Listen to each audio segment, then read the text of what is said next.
Les participants à ce séminaire auront à examiner l'efficacité et les défis techniques pour le développement de l'aquaculture au Bénin à travers la phase 2 du projet de vulgarisation de l'agriculture continentale PROVAC 2 qui est à mi-parcours, un projet fortement soutenu par la coopération japonaise. Le PROVAC 2 s'inscrit dans la préservation des acquis du PROVAC 1.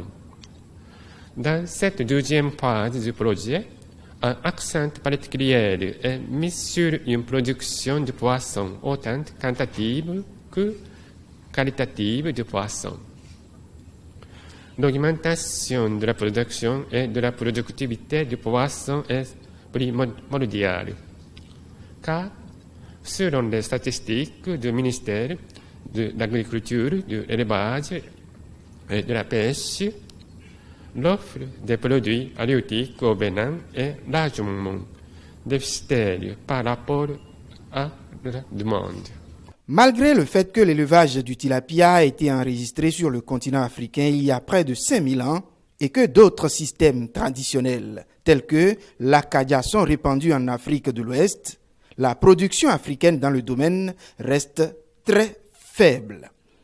La production totale de l'aquaculture africaine représentait moins de 2% de la production aquacole mondiale selon la FAO en 2018.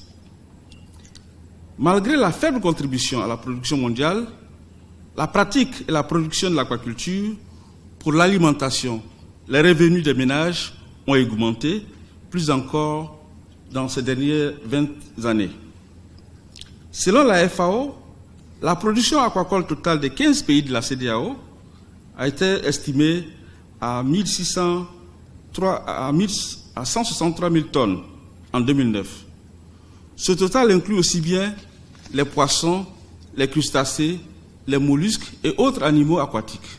Au-delà de ces constats, il convient donc que les pays de la sous-région se serrent les coudes pour inverser la tendance. La problématique du développement de l'aquaculture n'est plus aujourd'hui une préoccupation d'un seul pays. Et c'est à ce fait que nous devons échanger et conjuguer nos efforts pour l'atteinte des objectifs de production aquacole de chaque pays.